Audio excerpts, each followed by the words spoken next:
Hey guys, Adam from Equip to Endure, sitting here with a pile of knives. You guys know I love to, just buy a bunch of knives at one time and then come here and show you guys. No, actually these are samples left to me by Dan Eastlands. I'm going to be playing around with some of these, and some of these you might see on his website here pretty soon.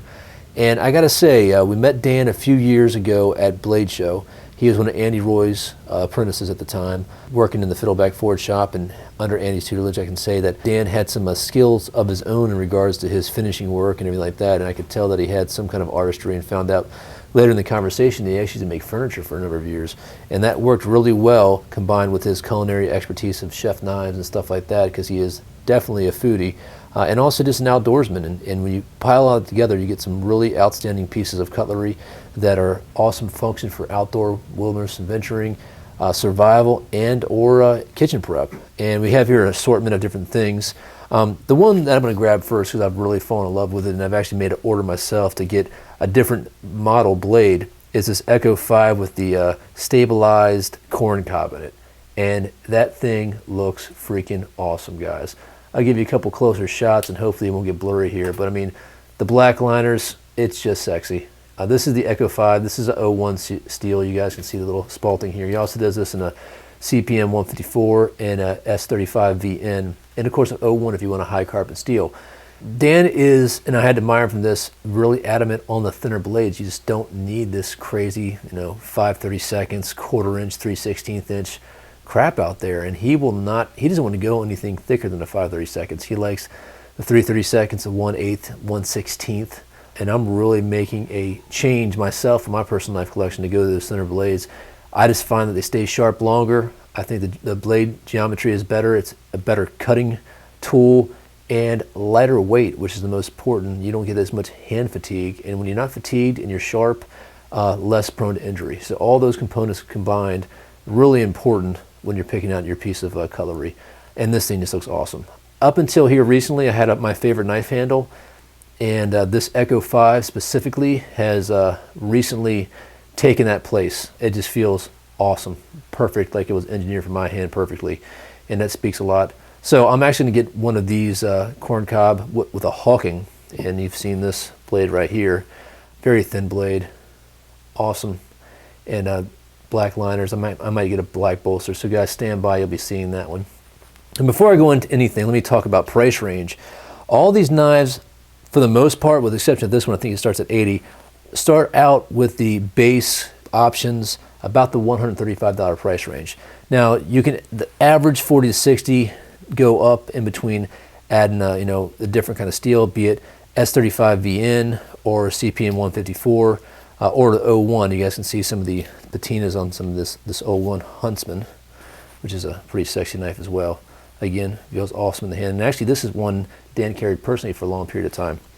So we got the Echo 5s that you guys have seen before, and just a great, perfect size outdoor companion. This assault and your axe, you're not going to have any problem. If you want something a little bit bigger, a little bit beefier, this Kephardt style blade, and of course he does it in a multitude of different thicknesses depending on what you need. Now he's going to town with this thing and beat the crap out of it, and it still looks pretty sexy.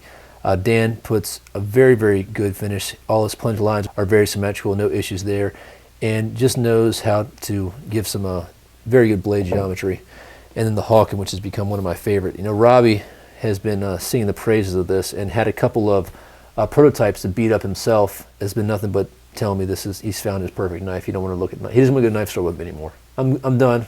The search is over. This is the one, and he's actually got one coming. I think that's going to be an 1/8 of an inch in Scandi. So I'll be happy to play with that one when that one comes. Other thing I want to talk to you guys about it. We see some different color type things. Of course, we have the stabilized corn cob, but if you see these three right here, this is actually a proprietary material called Firefly that Dan has a patent pending on, and this is a glow-in-the-dark material. It actually glows twice as bright than any other glow-in-the-dark material out there. It's pretty cool. I can't give away all the secrets, the secret herbs and spices. I do have an NDA on this one, but it's good stuff. We did a couple tests in there. I got a couple bricks that I played around with as well. This is bright enough for you if it's been solely charged throughout the day. You can sit in your lean-to in your tent that night and read next to this. Of course, glow-in-the-dark does get weaker and weaker as it's less exposed to light, and of course direct sunlight is always going to charge it more than your flashlight or anything like that. but it gives a really cool look. I'm going to try to turn the lights off here a little bit later and give you guys a kind of point of reference, but I will tell you that the camera does not do it justice on how neat it is. And this one has got like different size and shape pieces inside this material. He's got some other materials as well. This one is actually a laminated version of it where there's different layers of glow-in-the-dark material. So he's got some cool stuff coming down the pipe. I can't really mention everything yet, but I'll be telling you, he'll be doing some interesting, beautiful pieces that nobody else out there is doing very, very soon. And as you guys can see, there's these designs in here actually glow in the dark as well. So very cool. So we also got this little 3-finger EDC knife.